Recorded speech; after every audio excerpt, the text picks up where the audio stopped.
की डिटेल्स आप लोगों को मैंने बताई हैं कि मुजीबुर रहमान ने अपने 6 पॉइंट्स का डिमांड किया और वो लोग इलेक्शन कैसे, अवामी लीग इलेक्शन कैसे जीती। तो आपके भाई ये सवाल भी आ सकता है कि why did Mujib issue 6 points, ऐसी क्या रीजन थे कि जिसकी वजह से मुजीबुर रहमान ने जो है वो 6 पॉइंट जो है वो अपने इंट्रोड्यूस किए। एक मिनट रुकिएगा बेटा, कोई बार बार जो है वो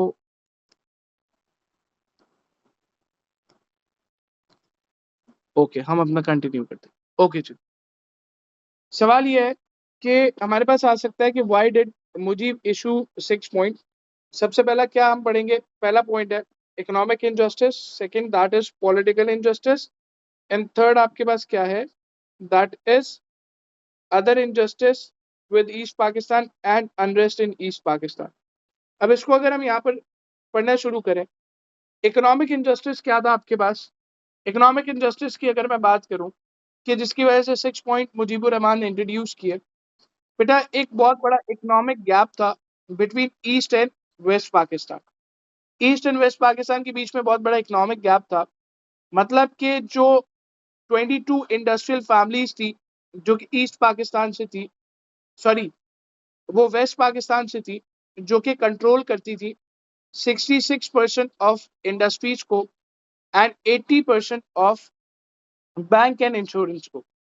बेटा मोस्ट ऑफ जो पैसा था वो वेस्ट पाकिस्तान के अंदर था, स्पेशली पंजाब में। और जो रिच फैमिलीज थी वो किसके क्लोज थी बेटा, अयूब खान के। ईस्ट पाकिस्तान का जो ज्यूट था उसको एक्सपोर्ट करने के बाद जो फॉरेन एक्सचेंज अर्न होता था वो कहाँ पर लगाया जाता था बेटा, वेस्ट पाकिस्तान के अंदर। इंडस्ट्रीज और डेवलपमेंट जो है वो खाली वेस्ट पाकिस्तान के अंदर होती थी, स्पेशली इस्लामाबाद को जैसे न्यू कैपिटल बनाया। तो इस वजह से जो ईस्ट पाकिस्तान के लोग थे वो बहुत ज्यादा क्या हुए बेटा, एग्री हुए और फ्रस्ट्रेटेड हुए कि भाई ये क्या ड्रामेबाजी है कि हम भी पाकिस्तान का हिस्सा है, हमें कोई राइट्स नहीं दिए जा रहे। तो इस वजह से उन्होंने 6 पॉइंट जो है वो क्या किए, 6 पॉइंट्स जो है वो इंट्रोड्यूस किए मुजीबुर रहमान ने। अब हम बात करते हैं पॉलिटिकल इनजस्टिस।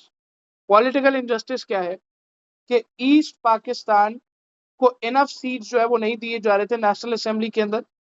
जो इंपॉर्टेंट गवर्नमेंट जॉब्स थी वो खाली वेस्ट पाकिस्तानीज को दी जाती थी। और many of these official did not even speak Bengali, जो कि main language of east Pakistan थी। और वेस्ट पाकिस्तानी ऑफिशियल जो है वो बंगालीज को एज अ इंफीरियर क्या करते थे बेटा, इंफीरियर समझते थे, राइट, ट्रीट करते थे उनको एज इंफीरियर, राइट। अब हम बात करते हैं अदर, जो तीसरा पॉइंट है वो है other injustice with east Pakistan. वो क्या थी कि बेटा ओनली क्या होता था, 10% ऑफ द आर्मी जो है वो, आर्मी के अंदर ओनली 10% बंगालीज थे। 15% जो है सेंट्रल गवर्नमेंट में उनको जॉब्स दी जाती थी, राइट। और बंगाली 54% बोली जाती थी, लेकिन उर्दू को नेशनल लैंग्वेज बनाया गया। तो इन जस्टिस की वजह से और देखा भाई हमें इग्नोर किया जा रहा है, हमारी इज्जत नहीं है, उन्होंने बोला अब हम आज़ादी चाहिए। अनरेस्ट इन ईस्ट पाकिस्तान क्या था कि people in the east Pakistan Ayub Khan से जो है वो अनहैप्पी थे।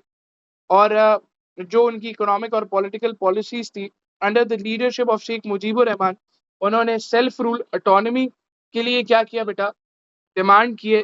कैसे डिमांड की, through these 6 points. Is that clear और नॉट स्टूडेंट्स, यहाँ तक कोई प्रॉब्लम।